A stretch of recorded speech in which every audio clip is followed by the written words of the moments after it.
Nabi Muhammad itu diberi kemuliaan, ketinggian derajat dari siapa?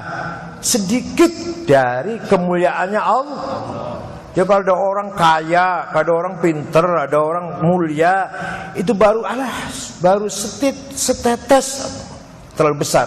Setetes pun terlalu besar. Itu sedikit sekali dari kemuliaannya Allah.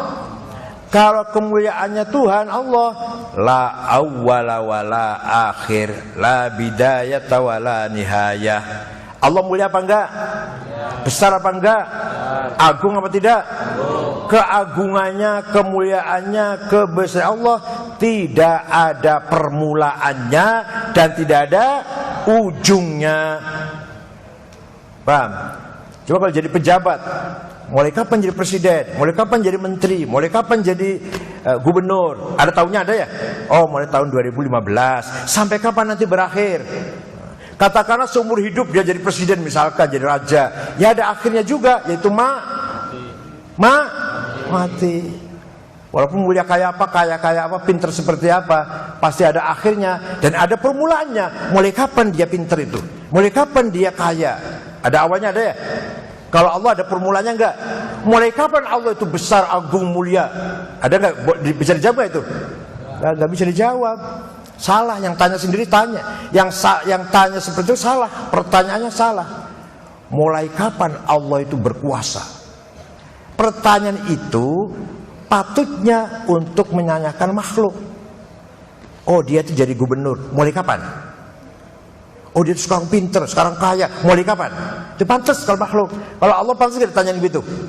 Mulai kapan ya Allah berkuasa? Boleh kita tanya itu?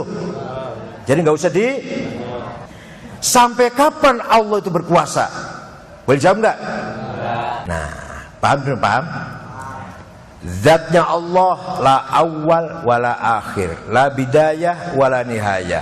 Sifatnya Allah yang 99 itu, sifat kayanya, sifat rahimnya, sifat belas kasihnya, sifat mulianya juga la awal wala akhir. Oleh karena itu, karena Allah itu tanpa awal tanpa akhir, asma'nya, namanya, nama yang bertentangan Allah punya semua. Al-Qabidul Basit, yang menahan tapi juga yang memberi. Al-Mu'izzul Mudzil, yang memuliakan orang tapi juga yang menghinakan. Al-Nafi'ud Dhar, yang beri manfaat dan beri mudarat. Ayo, apalagi Al-Ghaffar tapi juga Al-Muntaqim, maha pengampun tapi juga maha menyiksa. Itu kan berlawanan tuh. Sifat itu berlawanan. Allah itu memuliakan, Al-Mu'izz, tapi Allah juga menjatuhkan orang, Al-Mudzil. Allah itu memberi hidayah, Al-Hadi, tapi juga Allah menyesatkan seorang, Al-Mudzil. Sifat namaku bertentangan gimana? Kenapa namaku bertentangan? Yang bikin orang itu kaya Allah, yang bikin orang itu miskin juga, yang bikin orang itu naik pangkatnya Allah, yang bikin orang itu jatuh pangkatnya juga. Kok bisa? Sifatku bertentangan. Kenapa jawabnya? Ayo jawabnya apa? Karena sifatnya Allah itu la awal wala akhir. Tidak ada batasnya. Cuma kalau orang ada batasnya. Orang itu baik, titik. Orang itu pinter, berarti tidak bodoh. Orang itu mulia, berarti tidak rendah. Orang itu kaya, berarti tidak melarat. Orang itu baik, berarti tidak jahat. Paham betul? Atau orang itu jahat, tapi berarti tidak baik. Orang itu miskin, berarti tidak kaya. Orang itu bodoh, berarti tidak pinter.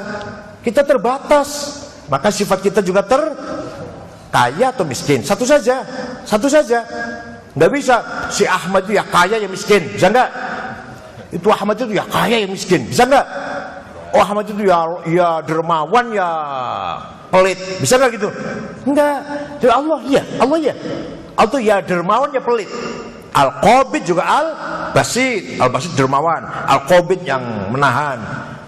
Allah itu yang mengangkat orang dan menjatuhkan orang. Ya, kalau manusia bisa nggak? Dia itu bisa menjatuhkan orang. Tapi juga ya itu omongan halus saja. Kalau ada orang, oh itu dia bisa menjatuhkan orang, bisa menaikkan orang, itu bahasa kiasan sebenarnya. Pada hakikatnya orang itu satu saja sifatnya. Ya, orang tuh kalau nggak pinter udah titik, atau bodoh, kaya atau miskin, mulia atau nggak mulia, itu aja. Kalau Allah, ad-dhar nafi', yang memberi manfaat dan memberi madarat, al-hadil mudil, yang beri petunjuk dan memberi yang menyesatkan, al-qabidul al-mu'izzil mudil, yang mengangkat dan menjatuhkan, itu Allah. Sekali lagi jamnya gimana? Jamnya gimana? Ini jarang loh. Ini jarang kiai yang bisa menerangkan gini ya, nyun sewu. Ada kiai tanya, ayo kamu nanti di desa kamu tanya pada kiai kamu, kenapa Allah tuh namanya kok bertentangan? Allah tuh maha mengangkat seorang, tapi juga yang menjatuhkan, maha dermawan, yang roman, tapi juga yang menahan. Kenapa itu? Ayo kalau bisa kiai-kiai di desa kamu jawab. Mengapa sifat Allah itu bertentangan tapi kumpul jadi satu?